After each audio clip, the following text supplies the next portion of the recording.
A very different kind of a टोटका but very कारागार टोटका also। आपने क्या करना है, आपने अपना अंडरगारमेंट लेना है, अपने हस्बैंड का अंडरगारमेंट लेना है, दोनों की नॉट बनानी है। पहले दोनों को एक साथ नॉट बना दीजिए और उसको अपने घर के साउथ वेस्ट कॉर्नर में जो है कहीं पर भी छुपा करके रख दीजिए। आपके हस्बैंड का इंटरेस्ट आपके अलावा कहीं और नहीं जाएगा। कच्छे का टोटका, ये बहुत सुनने में आता है कि मेरा पति मुझसे खुश नहीं है, मेरी बीवी मुझसे खुश नहीं है, हम दोनों एक दूसरे से खुश नहीं हैं। ये आप अक्सर सुनते होंगे, पर तो भी इस बात में हम बहुत प्राइड लेते हैं कि हमारे देश में जो डाइवोर्स रेट है वो सबसे कम है। हैप्पीनेस इंडेक्स में हम 126वें नंबर पर आते हैं 143 देशों के लिस्ट में से, यानी ऑलमोस्ट बॉटम पर आते हैं। तो जब हम खुश नहीं हैं इन जनरल, तो हम आपस में अपने रिलेशंस में भी खुश नहीं हैं। उसके लिए हम करते हैं टोने टोटके या कोई भी ऐसा काम जिसको करने से हमें खुशी मिल जाए, हमारे परिवार में समृद्धि बढ़े, आपस में रिश्ते बेहतर हों। हम करते सब कुछ हैं, बट अपने रिलेशंस पर काम करने में, अपने आप पर काम करने में हम सबसे पीछे हैं। हमें चाहिए कि कोई भी क्विक फिक्स मिल जाए, टोना टोटका मिल जाए, जिसको करके हम खुश हो जाएं, बेहतर हो जाएं, सब कुछ अमेजिंग हो जाए। और वहीं पर आते हैं इस तरह के बकवास पॉडकास्ट, जिनकी संख्या दिन ब दिन बढ़ती जा रही है। जब भी आपने इस तरह के पॉडकास्ट देखे होंगे, आपने एक चीज जरूर नोटिस की होगी, इन पॉडकास्ट के जो होस्ट होते हैं हर बात पर अपनी मुंडी हिलाते रहते हैं। मुंडी क्या? हेड। ओके, हेड हिलाना। हिलाऊंगा। और जो भी अतरंगी क्लेम किया जाता है, एक्स्ट्राऑर्डिनरी क्लेम किया जाता है, उसके जवाब में ये कोई भी काउंटर क्वेश्चनिंग नहीं करते, बस ज्यादा से ज्यादा बोल देते हैं, अच्छा ऐसा होता है, ओके क्या बात कर रहे हो, हाँ। अच्छा। तो ये जस्ट रिएक्ट करते रहते हैं, काउंटर क्वेश्चनिंग नहीं करते, सामने वाले व्यक्ति से कुछ ऐसा पूछते नहीं है कि ये बकवास आप इस पॉडकास्ट पर कैसे कर रहे हो। तो मेरा आपको एक सुझाव है कि जब भी आप इस तरह के पॉडकास्ट देख रहे हो और होस्ट पिछले 10-15 मिनट से कोई भी काउंटर क्वेश्चनिंग नहीं कर रहा हो किसी भी क्लेम को लेकर, तो उस पॉडकास्ट को तुरंत बंद कर दीजिए। इस तरह के बकवास पॉडकास्ट की लिस्ट में आते हैं रियल हिट और द रणवीर शो और आजकल राज शमानी। पर आज यहाँ पर हम किन्हीं पॉडकास्टर्स की बात नहीं कर रहे हैं, हम यहाँ पर मोस्टली बात कर रहे हैं उन तरह की रील्स की जो इस तरह के पॉडकास्ट से सर्कुलेट होती है, और उनमें की गई अखंड बकवास को हम डिबंक करने वाले हैं। पॉडकास्ट की बकवास को मैंने एक पूरे वीडियो में पहले ठीक प्रकार से समझाया। इस तरह के पॉडकास्ट की संख्या हजारों हजार है और ये बढ़ती जा रही है। तो ये हमारा कर्तव्य बनता है कि हम इस तरह की जो बकवास है उसको डिबंक करें, उसका पर्दाफाश करें और आपके सामने बताएं कि कैसे इन सब बकवास से आपको दूर रखना है। इसीलिए आज के एपिसोड में हम डिबंक करने वाले हैं पॉडकास्ट पर की गई बकवास को। हेलो फ्रेंड्स, मेरा नाम है रवि और यह है लॉजिकल आयाम। पॉडकास्ट पर बनाए गए पहले वाले वीडियो में भी मैंने बात की थी कि जो भी बकवास इन सारे पॉडकास्ट में की जाती है उनको हम 3 भागों में बांट सकते हैं। सबसे पहला है अंधविश्वास, टोना टोटका, तंत्र मंत्र या इस तरह के अतरंगी उपाय। दूसरा है न्यूट्रिशनल एडवाइस या मिस एडवाइस कि ये नहीं खाना या ये खाना है और ये खाने से आपकी समस्या दूर हो जाएगी, ये खाएंगे तो आपको प्रॉब्लम हो जाएगी, इस तरह की जो बात की जाती है। और तीसरा टाइप है अखंड बकवास, जिसका शायद नंबर ऑफ रील्स सबसे ज्यादा है और इसका एक एग्जांपल हमने वीडियो के शुरू में अभी देखा। शुक्रवार के दिन पहले अंगूठा ऐसे करना है, 3 बार बोलना है, टकलिया टकलिया टकलिया। ये ऐसा शानदार प्रयोग है कि पत्नी कितनी भी घमंडी होगी एकदम नरम हो जाए, गाय बन जाएगी। अच्छा। कुछ ही दिनों के प्रयोग। इतनी भी तेज तरार। इतनी भी तेज तरह। मतलब ये जो बकवास कर रहे हैं भाई साहब यहाँ पर बैठकर, ये साड़ी पहनकर, माला पहनकर और तिलक लगाकर, ये जो अपनी अखंड बकवास यहाँ पर पेल रहे हैं कि ऐसा ऐसा कर लो, टकलिया टकलिया बोल लो और आपकी पत्नी जो है घमंडी होगी वो भी ठीक हो जाएगी। यही प्रॉब्लम है इस देश में सबसे बड़ी, कि पत्नी को हमें दबा कर रखना है किसी भी प्रकार से। पत्नी हमसे ऊंची आवाज में बात ना करे, हम पत्नी को भले ही कुछ भी बोल लें। सबसे बड़ी प्रॉब्लम हमारे साथ यही है कि हम रिलेशनशिप्स का असली मतलब जानते ही नहीं है कि रिलेशनशिप होते हैं इक्वल इंसानों के बीच में। अगर 50% उस रिलेशनशिप में पति है तो 50% ही भागीदारी होगी पत्नी की भी। अगर आप कुछ बकवास कर रहे हैं एज ए पति, तो इस पूरा हक है आपकी पत्नी को आपकी बकवास का जवाब देने का। और अगर आप शादीशुदा हैं या रिलेशनशिप में हैं तो अपने पार्टनर को इक्वल समझिए, उसको दबाने का, गुलाम बनाने का कभी भी मत सोचिए, आपका रिलेशन कभी नहीं टिक पाएगा। जितने लोग भी नॉर्मल लाइफ में व्हाइट कलर की शर्ट्स पहनते हैं, ऑफ व्हाइट कलर की शर्ट्स पहनते हैं, और पैसा आएगा, पैसा आएगा सिर्फ एक व्हाइट कलर की सिर्फ व्हाइट कलर की शर्ट से। और जितने लोग भी मान लो कि रेड पहनते हैं, ब्लैक पहनते हैं, उन लोगों की लाइफ में स्ट्रगल रहेगी। मतलब सिर्फ व्हाइट शर्ट पहनने से आपकी जिंदगी में बाहर आ जाएगी, और जो भी काली शर्ट पहनते हैं, पीली शर्ट पहनते हैं, नीली शर्ट पहनते हैं, वो सब स्ट्रगल में रहेंगे। अच्छा, क्रिएटिव फील्ड में अगर कोई आगे बढ़ना चाहता है तो एक बहुत अच्छी रेमेडी और कर सकता है। ये खास रेमेडी है, इसको करने से फॉर श्योर बोल रही हूँ, आप देखेंगे कि आपको चमत्कार दिखेगा ही दिखेगा। अगर आप क्रिएटिव फील्ड में आगे बढ़ना चाहते हैं ना, तो आप कोशिश कीजिए, आप एक कलावा लीजिए और उस कलावे के मतलब ये इस तरह के जो भी अतरंगी क्लेम आपको करते हुए दिखेंगे सर या मैडम, वो आपको बोलेंगे कि 100% 100% काम करेगा, नहीं तो आप मुझे बोल देना, कुछ भी बोल देना, मुझे मार देना, जला देना, इस तरह की क्लेम भी करते हुए लोग कई आपको दिख जाएंगे। ऑफ कोर्स सी बात है, अगर ये लोग बोलेंगे कि काम करेगा या नहीं मुझे पता नहीं, बट करके देख लो, तो आप क्या ये कोई भी इस तरह का टोना टोटका करेंगे? Of course not. तो इन लोगों को झूठी तसल्ली, झूठी दिलासा तो देनी ही पड़ती है अपना सामान बेचने के लिए। जैसे कोई भी सेल्समैन होता है ना, जो बसों में या ट्रेनों में अपना चाकू या अपना जूसर मिक्सर बेचने के लिए आता है, वो भी ये कहता है 100% काम करेगा, पर जैसे ही आप घर जाते हैं वो चाकू या मिक्सर कभी भी काम नहीं करता। ये सेम इसके साथ है। ये पहले बसों ट्रेनों में हुआ करते थे, अब ये इंटरनेट पर और इंस्टाग्राम पर आ गए इस तरह के सेल्समैन, जो आपको अपने नुस्खे बेच रहे हैं और अपने व्यूज बटोर रहे हैं और आपको बेवकूफ बना रहे हैं। यूट्यूब पर, इंस्टाग्राम पर आपको फेमस होना है तो आपको अच्छा कंटेंट बनाना पड़ेगा, ना कि कलावा पहनने से कुछ होने वाला हो नहीं है। ऑब्वियस सी बात है। ये माना जाता है कि मुकेश अंबानी की वाइफ नीता अंबानी तो कुछ अलग सा पूजा पाठ करती हैं, जिसके चक्कर में इनका बिजनेस बहुत ज्यादा बढ़ता है। ये मेरे को नहीं पता, बट ऐसा लोग कहते हैं। अब आप बोलोगे लेकिन विदेश में क्या सीन है भाई? जस्ट बिकॉज कोई व्यक्ति बड़ा आदमी दिखा नहीं रहा, इसका मतलब ये नहीं कि वो कर नहीं रहा। बिल गेट्स पूरे साल में 40 दिन अपनी फ्लाइट लेके, फोन छोड़ के, लैपटॉप छोड़ के, सारी चीजें छोड़ के एक प्राइवेट आइलैंड। ये देखिए, इस बंदे ने इतनी बकवास बात करी, पर जो होस्ट है वो आपको कह रहा है इसको प्रति प्रश्न करना चाहिए, काउंटर क्वेश्चन करना चाहिए कि बकवास जो तुम पेल रहे हो कैसे पेल रहे हो, उसका रीजन क्या है, प्रूफ क्या है, क्या प्रूफ है इस बात का कि तुम ये बता रहे हो कि मुकेश अंबानी के पास जो भी धन दौलत आई है, मुकेश अंबानी और नीता अंबानी के पास, वो इस तरह की सीक्रेट पूजा से आई है।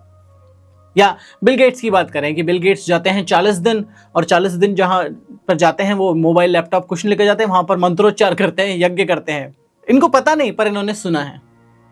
तो इस तरह की कॉन्स्पिरेसी थ्योरीज पर बहुत ज़्यादा व्यूज आते हैं, क्योंकि लोग मज़े लेकर सुनते हैं कि यार होगा कुछ मैकेनिज्म, तभी तो ये लोग इतने अमीर हैं और हम लोग अमीर नहीं हैं। तो अगर हमें इस तरह का कोई टोना टोटका पता चल जाए जिससे हम अमीर बन जाएं, तो भले ही वो एक शर्ट पहनना हो, भले ही वो काला धागा पहनना हो या टकलिया टकलिया बोलना हो, उससे अगर हमारा कुछ भी फायदा होता है तो क्यों नहीं किया जाए वो टोटका। तो इसी तरीके से आप इन नकली लोगों के जाल में फंस जाते हैं और अपना पैसे, समय और बुद्धि का नुकसान कर बैठते हैं। हमेशा किसी भी क्लेम को मानने से पहले इस लाइन को कंठस्थ कर लीजिए, याद कर लीजिए, extraordinary claims require extraordinary evidence. अगर आपको एक्स्ट्राऑर्डिनरी एविडेंस नहीं मिल रहा है तो किसी भी एक्स्ट्राऑर्डिनरी क्लेम पर विश्वास मत कीजिए, उसे सिरे से नकार दीजिए। पर तो भी क्यों संख्या बढ़ती जा रही है इस तरह के पॉडकास्ट करने वालों की? क्यों? जबकि हर कोई जानता है कि इस तरह के जो क्लेम्स हैं वो बकवास हैं, तो भी लोग इन वीडियोस को देखते हैं, उनको शेयर करते हैं, लाइक करते हैं और उन टोने टोटकों को, अंधविश्वासों को करते भी हैं। क्या पता उनकी जिंदगी चेंज हो जाए इसी वजह से। हम जब आजकल नहाने जाते हैं तो हमारे बाथरूम के अंदर शावर लगा है, पानी बुरा मान जाएगा, शावर लगा है। हम शावर खोलते हैं, उसके नीचे खड़े हो जाते हैं। पानी कहाँ जाता है? सबसे पहले हमारे सिर पे, फिर उसके बाद हमारे मध्य भाग पे और फिर हमारे पैरों पे।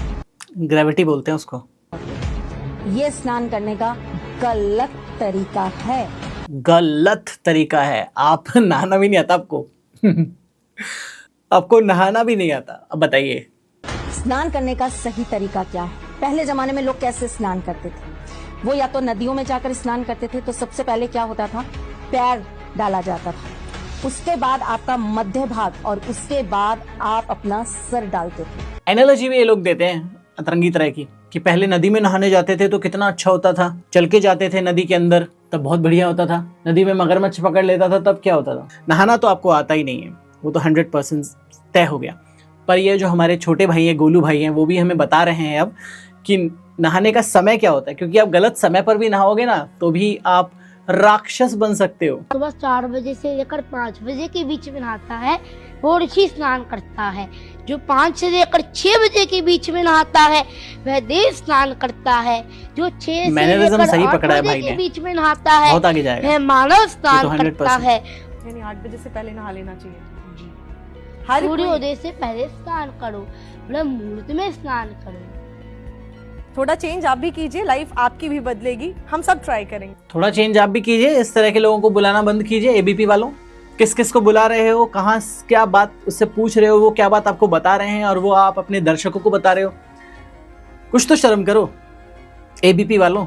अपने कुछ देर पहने हैं, हाँ। बहुत जरूरी होते हैं, लोग अपने कपड़े दान कर देते हैं, हाँ। उनको ऐसे दान मत करिए, आप कहीं ना कहीं आप एनर्जी ट्रांसफर कर रहे हैं। एनर्जी ट्रांसफर हो रही है कपड़े दान करने से। देखिए, आप एक अच्छे खासे इंसान हैं, बिल्कुल सेहतमंद है, जो बीमार इंसान है आप उसको अपने कपड़े। मेरी हेल्थ पर इफेक्ट पड़ना इस तरह के पॉडकास्ट को देखकर स्टार्ट होने लगा है कि किस किस तरह के अतरंगी क्लेम ये लोग कर रहे हैं। पहने हुए कपड़े दान मत करिए, आपकी एनर्जी ट्रांसफर हो जाएगी। दे देंगे ना तो आपको हेल्थ पे इफेक्ट पड़ना स्टार्ट हो जाएगा, आपकी एनर्जी जो है एक्सचेंज होगी और आपके वो कपड़े पहन रहे हैं उनका मतलब आप पहने हुए कपड़े दान देंगे तो आप वेल्दी हैं, आप निरोगी हैं। आपके कपड़े अगर कोई पहन लेगा तो वो वेल्दी बन जाएगा, वो निरोगी बन जाएगा और उसके रोग आप पर आ जाएंगे किसी प्रकार से एनर्जी ट्रांसफर करके। नेगेटिव पॉजिटिव एनर्जी ट्रांसफर की कोई डिवाइस इन्होंने निकाली है। कहीं ना कहीं बेनिफिट होने लग जाएगा। जो तो हमेशा अपने कपड़े, जो भी चीज आपको लग रहा है कि मुझे ये दान करनी है, हाँ। उसको आपको नमक के पानी में एक बार धो के देने चाहिए। 2-3 चम्मच नमक डालिए, कपड़े डालिए और फिर आप किसी को भी दान। इस बात से मैं अग्री करता हूँ, but not for this reason. अगर आप किसी को भी अपने कपड़े दे रहे हैं, डोनेट कर रहे हैं, बहुत अच्छी बात है। एक तो सबसे पहले अच्छी अवस्था वाले कपड़ों को ही दान दीजिए, डोनेट कीजिए। एनर्जी ट्रांसफर से इसका कोई लेना देना नहीं है।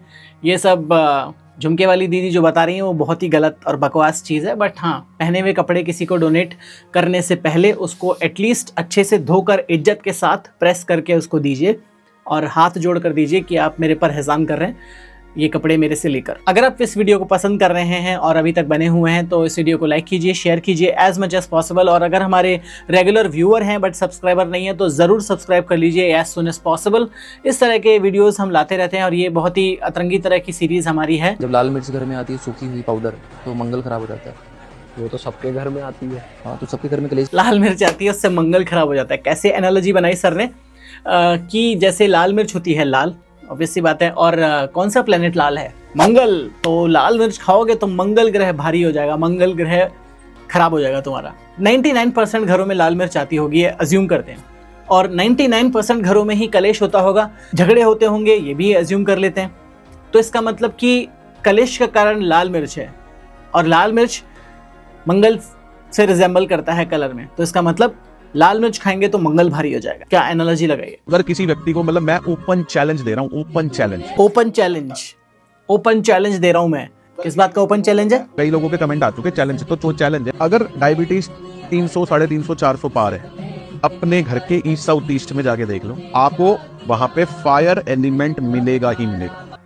एज पर वास्तु जो किचन या फायर एलिमेंट जिसकी बात करें, फायर एलिमेंट क्या होता है? किचन होता है, तो वो साउथ ईस्ट में होता है। तो इस बंदे ने साउथ ईस्ट वाली चीज पकड़ी और बोला कि साउथ ईस्ट में अगर फायर एलिमेंट होगा तो इसका मतलब आपको डायबिटीज होगा।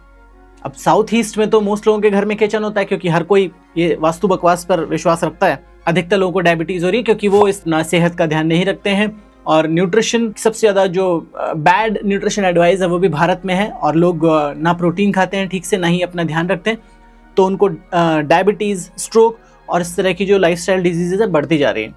तो इसने 100% क्लेम के साथ बोल दिया भाई ने कि साउथ ईस्ट कॉर्नर में अगर फायर एलिमेंट है, यानी वास्तु के हिसाब से, इनके वास्तु के हिसाब से अगर फायर एलिमेंट है, यानी किचन आपकी है साउथ ईस्ट में, तो आपको डायबिटीज़ होगी ही होगी। तो ये जो सारे क्लेम हमने देखे ना, वो अतरंगी तरह के क्लेम थे जिसमें ना किसी का सर ना पैर, बट किसी ना किसी तरीके से उनको जोड़ जाड़ कर उन्होंने बना दिया क्लेम। और ये भी दे दी आपको गारंटी 100% कि आप करोगे तो आपका सब सही हो जाएगा। अब दूसरी तरह के जो क्लेम होते हैं वो है क्या खाना है, क्या नहीं पीना है, और क्या करना है, क्या नहीं करना है, उस तरह के क्लेम होते हैं, यानी बैड न्यूट्रिशन एडवाइस। और उसमें कौन टॉप करता है बैड न्यूट्रिशन एडवाइस में? अगर आप हमारे रेगुलर व्यूअर हैं तो आपको पता होगा कि बैड न्यूट्रिशन एडवाइस वाली रील्स जो अधिकतर हैं वो एक ही इंसान की हैं। तो भी चश्मा लगा हुआ है, 5 बादाम, 5 भूरी मिर्चें रात को भिगो के रखो, सुबह उठ के चबा चबा के खाओ, और नंगे पांव घास पे घूमो, और रोज सुबह उठते ही अपनी लार आंखों में डालो, और उसके बाद हाथ रगड़ के गर्म करके आंखों पे लगा के आंखें खोलो।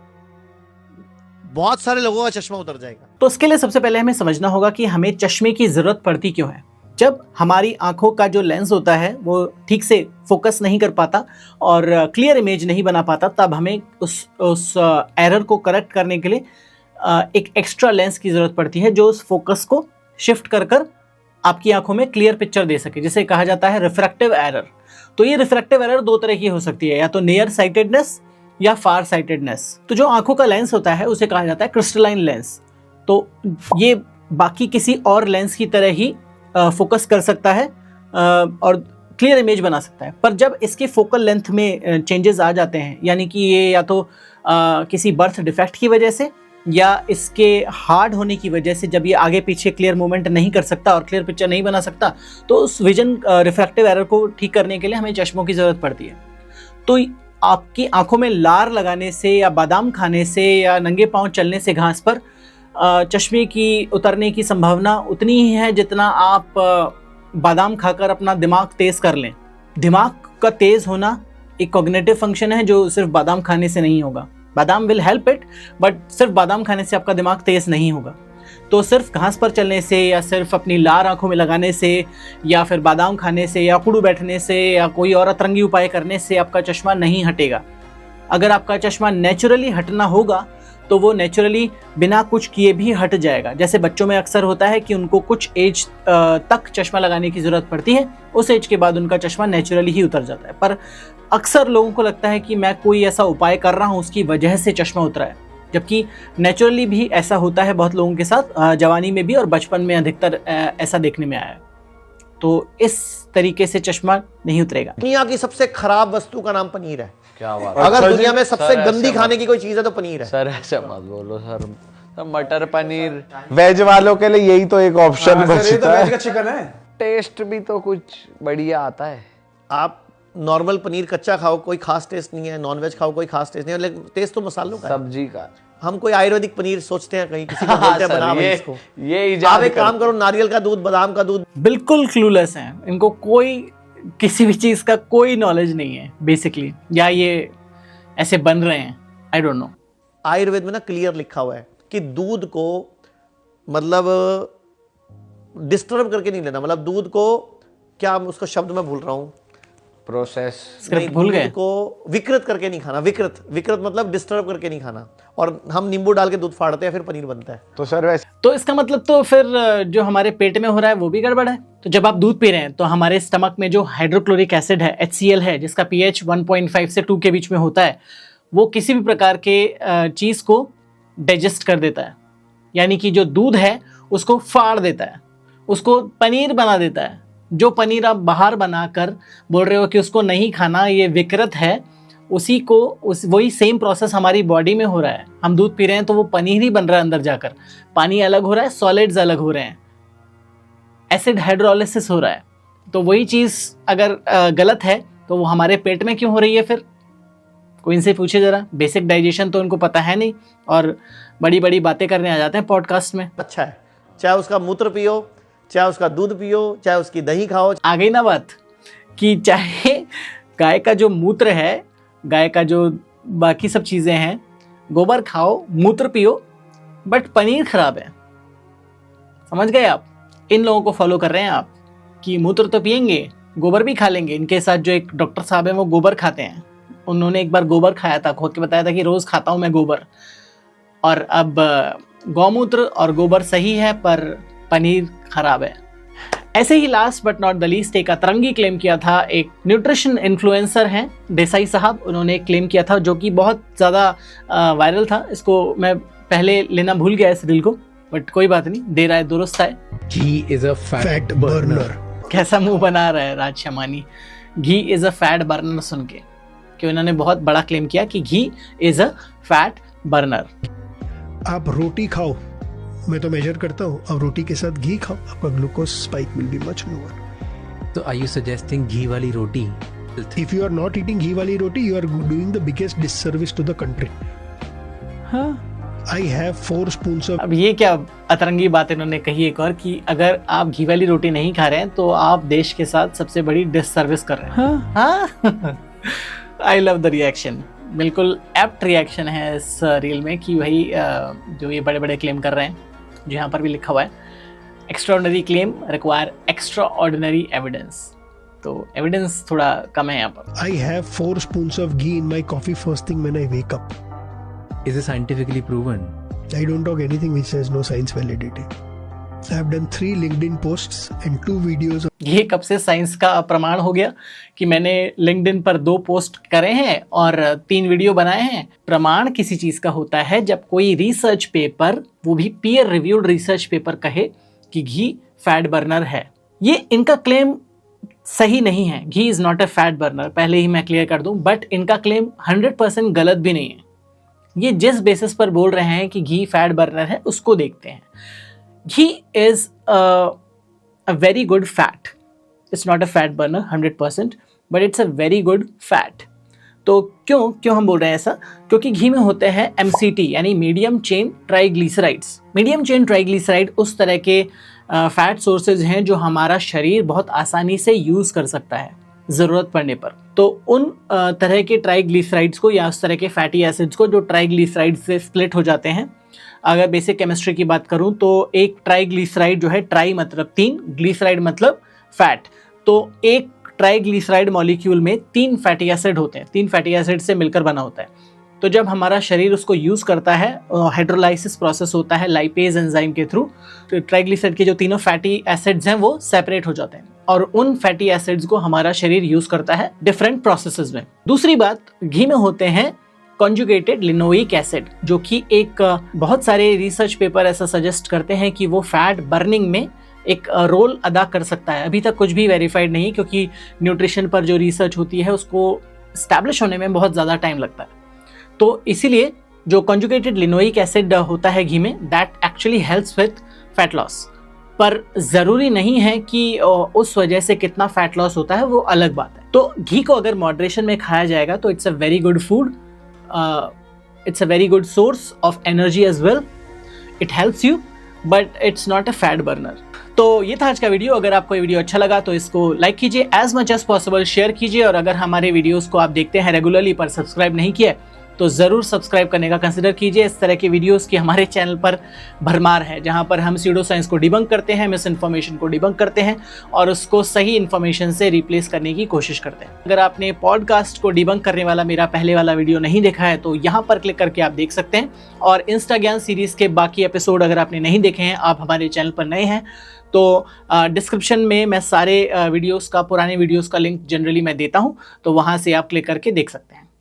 मिलूंगा ऐसे ही अमेजिंग वीडियो में, तब तक के लिए बी लॉजिकल।